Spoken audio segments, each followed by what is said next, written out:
All right, Secret Societies Part 2. Let me go live on Rumble. Download that Rumble app. Follow me, Agena19. I got videos over there because there's no censorship.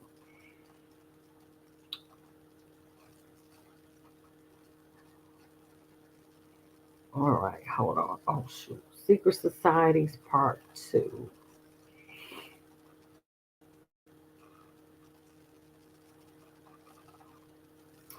I'm just trying to figure out. Oh,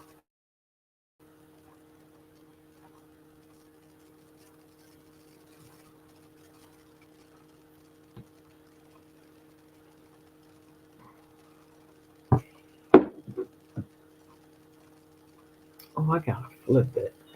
Okay, there we are. All right, I gotta make this big. Like, share, and subscribe. Secret Societies Part 2. We're going to do the history. All right, I'm recording. Now I got to make this bigger.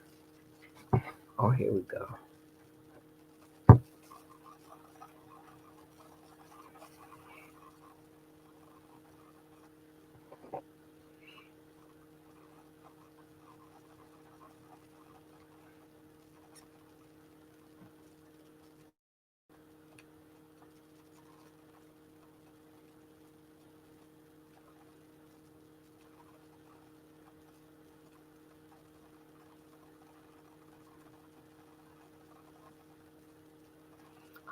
Um, this is from a lecture I did, oh, probably 4 or 5 years ago. I haven't updated, but I'm just trying to just be diverse in the content that I give. So, and this is historical information. If you like history, you love this. History is replete with whispers of secret societies. Blah, blah, blah, blah, secret societies. Accounts of elders or priests who guarded the forbidden knowledge of ancient people.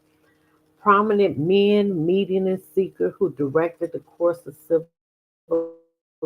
civilization are recorded in the writings of people.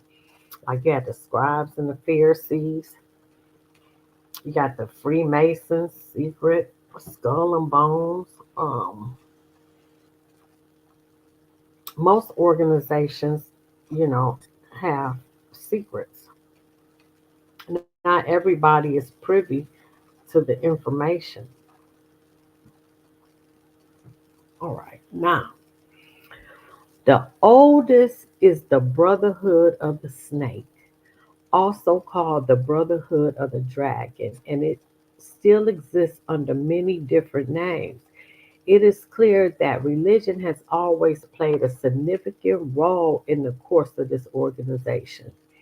Communication with a higher source, often divine, it is familiar claim in all but a few. The secrets of these groups are taught to be so profound that only a chosen, well educated few are able to understand and use them. These men use special knowledge for the benefit of mankind. At least that is what they claim. How are we to know, since their knowledge and actions have been secret? Fortunately, some of it has become public knowledge. I found it intriguing that in most or not all primitive tribal societies, all of the adults are members. They are usually separated into male and female groups. The male usually dominates the culture. Surprisingly, this exactly resembles many civilized secret societies. This can only mean that society is working not against established authority, but for it. In fact, could he said to actually be the established authority? This would tend to remove the validity of any argument that all secret associations are dedicated to the destruction of properly constituted authority. This only can apply, of course, where the secret society makes up the majority or entirely of any people which it affects. Only a very few fall into this category. Secret societies, in fact, mirror many facets of ordinary life. There is always an exclusive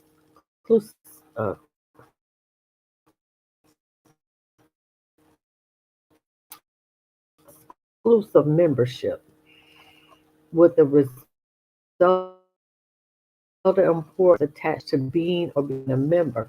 This is found almost all endeavors, even those which aren't just cheerleading, so forth and so on. This exclusive membership is actually one of the secret society's most powerful weapons, you being selected to join. There's the use of signs, passwords, and other tools. These have always performed valuable functions in man's organizations everywhere. The stated reason almost always different from the real reason of the society's existence. That's a fact.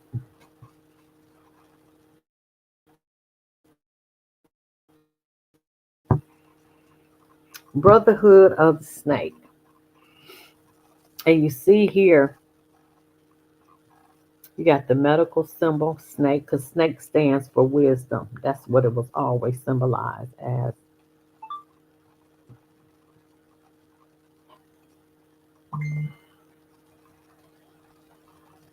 Okay, I gotta delete some stuff over here for storage. Okay. The most important of all of these ancient groups is the Brotherhood of the Snake or the Dragon, and was simply known as the Mysteries.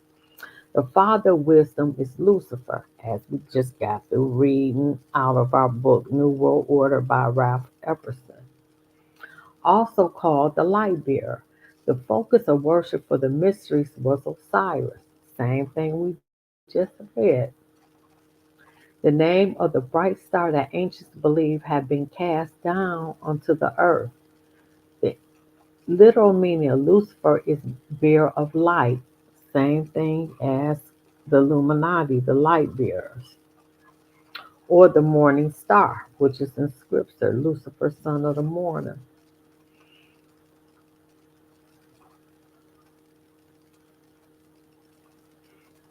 After Osiris was gone from the sky, the ancients saw the sun as a representation of Osiris. It is claimed that after Lucifer fell from heaven, he brought with him the power of thinking as a gift for mankind. And this is out of Fred Gitling's book, Symbolism in the Occult.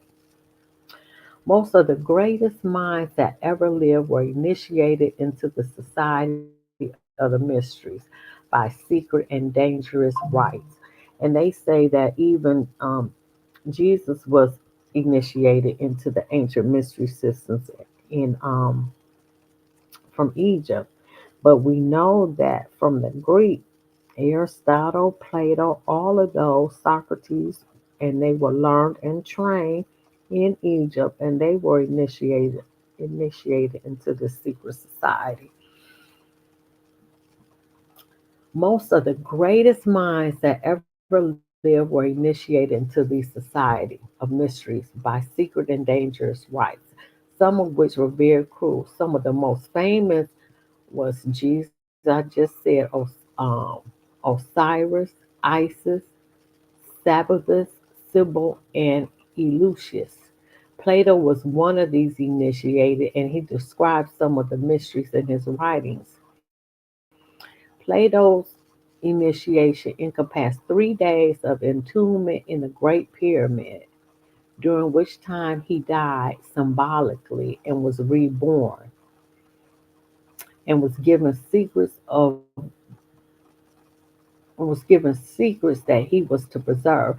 Plato's writings are full of information on the mysteries.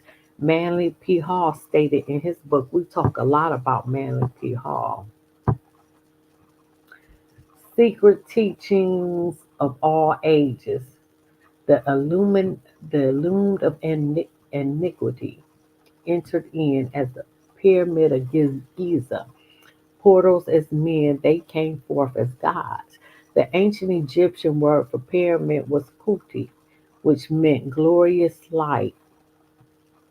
Mr. Hall also called the pyramids the great Egyptian temples of initiation because brotherhood teachings included physical healing through spiritual means. The snake also came to symbolize physical healing. Today, the snake is featured on the logo of the American Medical Association. The Brotherhood also imparted scientific knowledge and encouraged the high aesthesis that existed in many ancient societies. For these and other reasons, the snake had become a symbol to humans and, according to Egyptian and biblical texts, an object of custodial hatred. But that's what the snake always symbolized wisdom.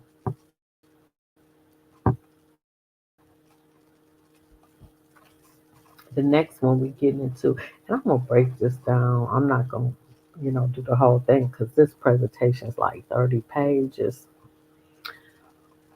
Rosahana, Mithras, and Builders. Three early secret societies that can be directly connected to our modern descendants are the cults of Rashina, Mithras, and their counterpart, the Builders. They have many things in common with Freemasons.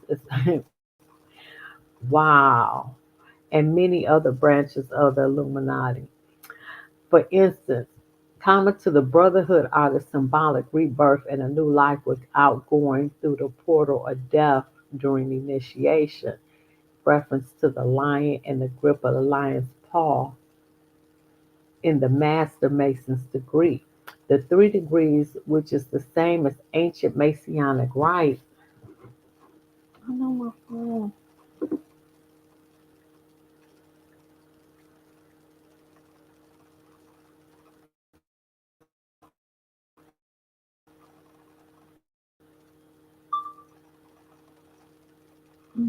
Just stop. Now this messing up over here. I forgot what. Okay.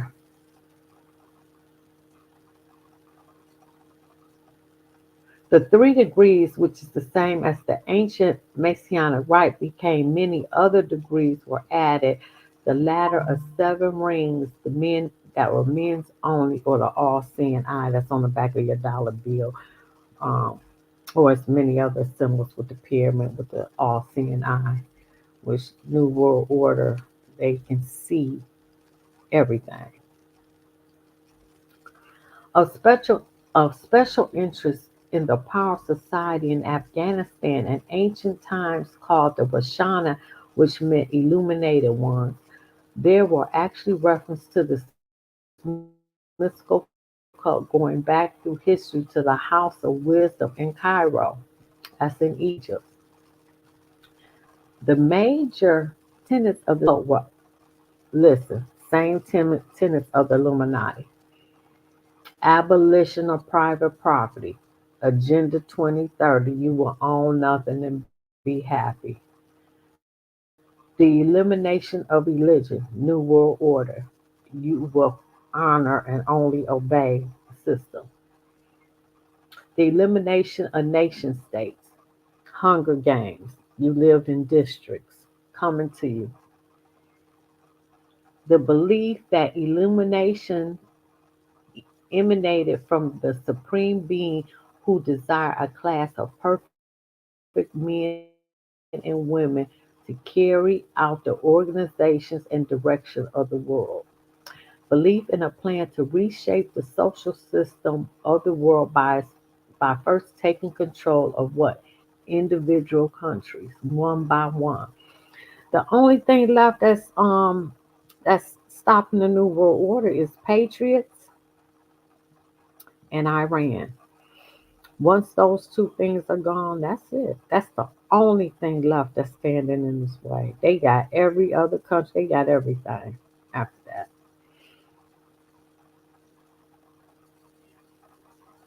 And the belief that after teaching the fourth degree, one could communicate directly with the unknown supervisors who had imparted knowledge to the initiates through the ages.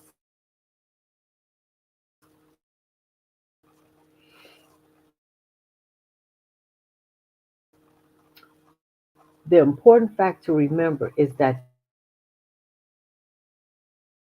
the leaders of both the right and the left,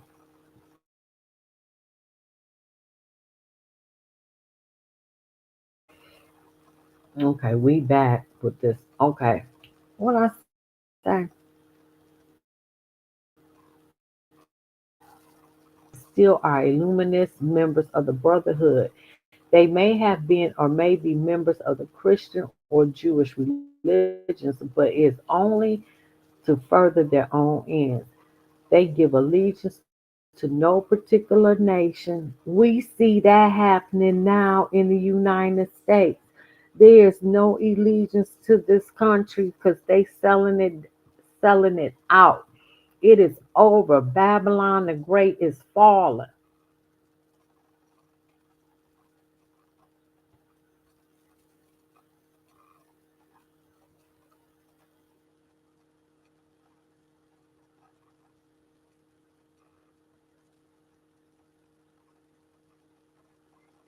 Although they have used nationalism to further their causes, their only concern is to gain greater economic and political control. Facts. Facts. The ultimate objective of the leaders of both groups is identical. They are determined to win for themselves undisputed control of wealth, natural resources, and manpower of the entire planet. That is a fact. They intend to turn the world into their conception of totalitarianism, socialist state. We see that happening now because most of the ideas, especially with her economic plan, is socialist. I got to get out of here. I got my passport. I got to get out of here because this country is done. In the process, they will eliminate all Christians, Jews, and atheists. And I will wonder why atheists? They don't believe in God anyway. But maybe because you don't believe in anything, they don't need you. Because why would you believe in what they believe? I assume. Mm. The Rosh Hashanah also called themselves the Order of Initiates and took an oath that absolved them of all allegiance except to the order and stated, I bind myself to a perpetual silence and unshaken loyalty and submission to the order.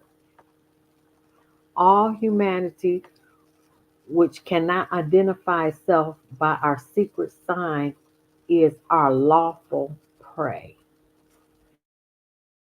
The oath remains essentially the same to this day.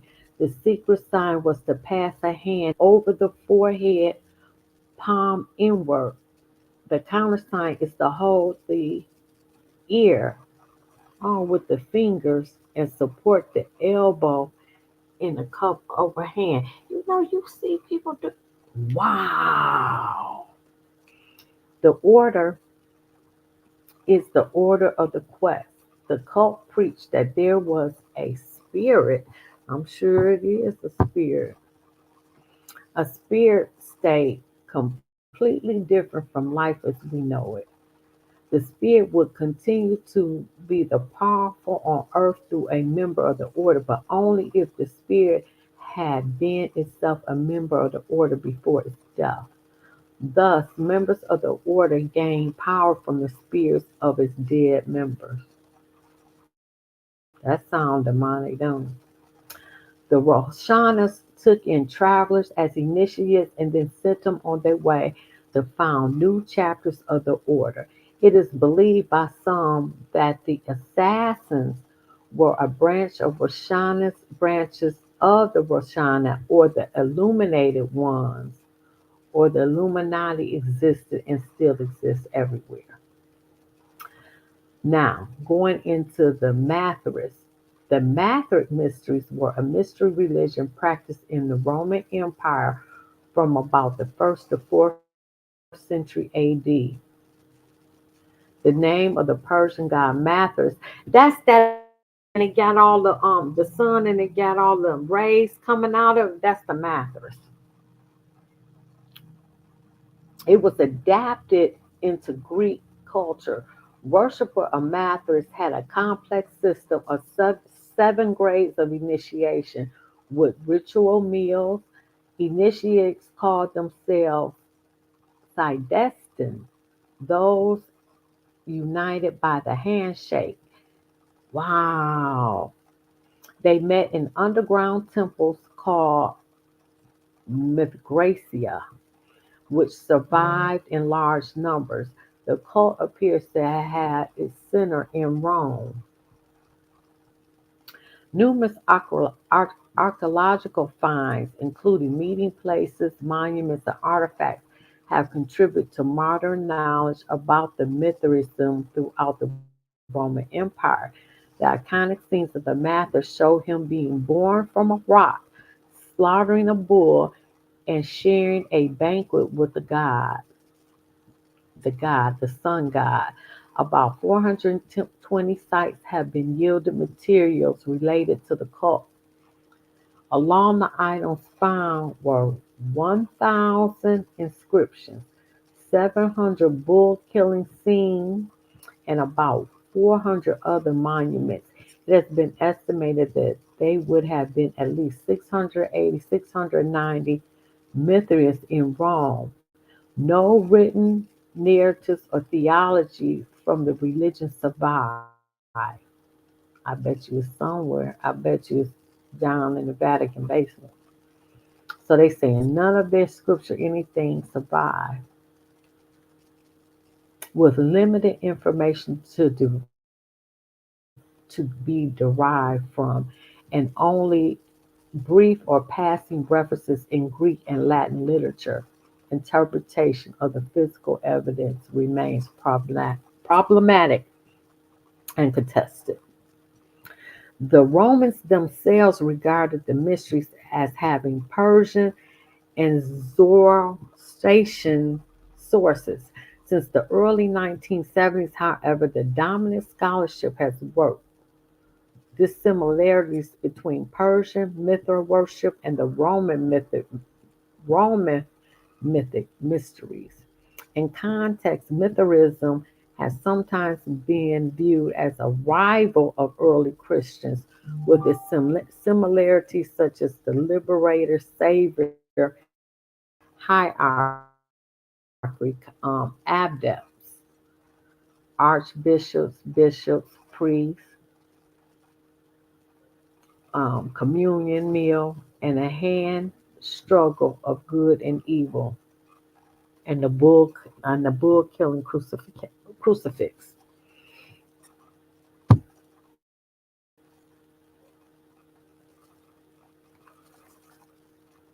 Wow. I think I'm gonna end here and then I'm gonna come back. The cult of Mathers was a mysterious religion popular in Rome, and in the second, third, and fourth centuries, Mithras was the name of the ancient Persian god who was adopted into Roman beliefs. Mithraism was a secretive cult religion. Beliefs were known only to its initiates, who were not allowed to record their knowledge. To understand the spread of Mithraism, we must first learn a little more about the Persian and Zygots. Mithras may have been one of the most important revered gods in Persian religion. One of the earliest references to Mithra was a treaty between the Hittites and the Mitannic. Oh, we going back a long way. The Hittites. The root of the Mithras name is Mer, which means contract. In very ancient times, Mithras would have looked over the affairs of his followers. You might think of him as a god of contracts, friendship, and justice. That's deep.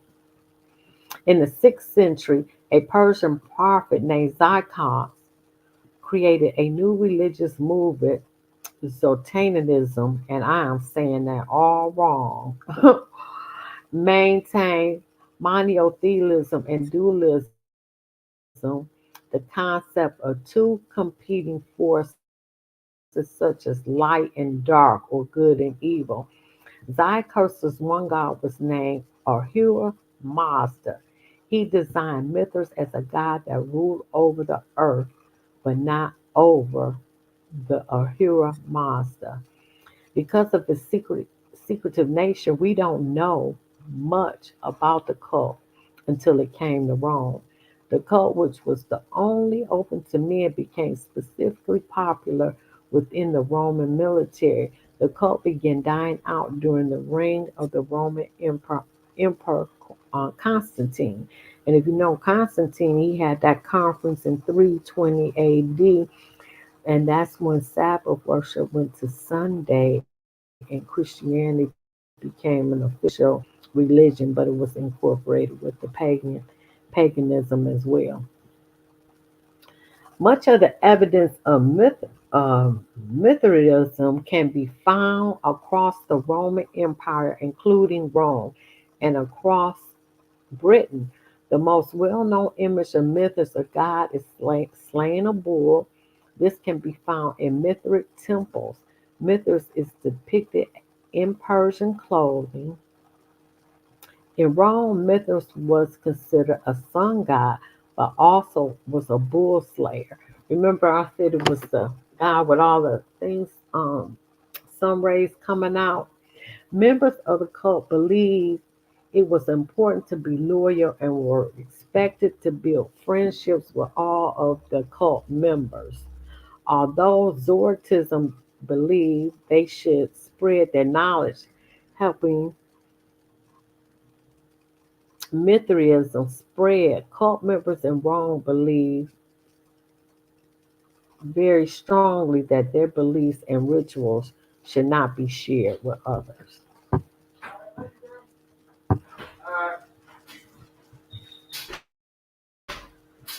Now, here goes some pictures. The initiates were organized in 7 grades: the Corax, the Raven, Bridegroom, Mild, Soldier, Leo. Mhm,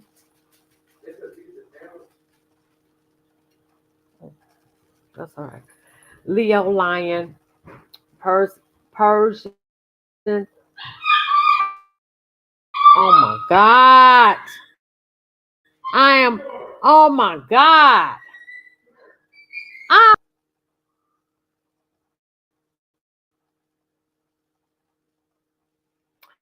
The rising of the Mithras engraved prefigured the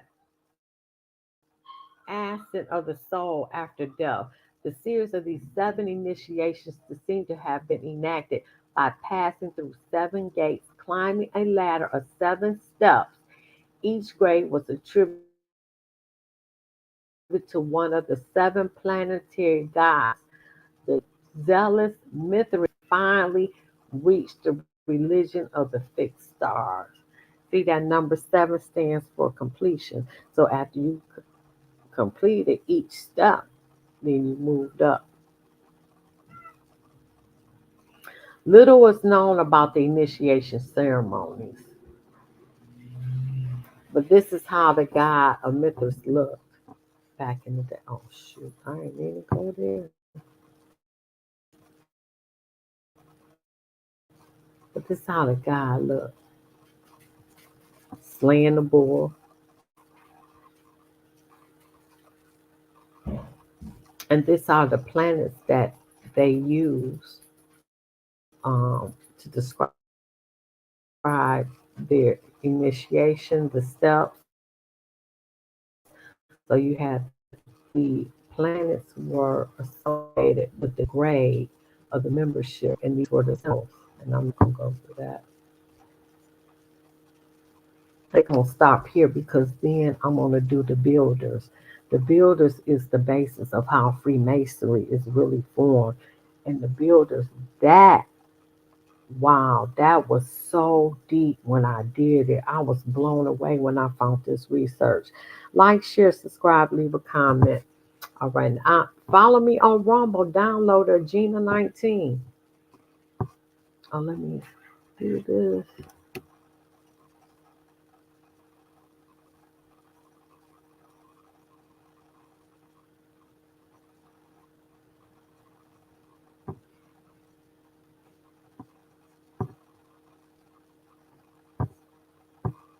There we go.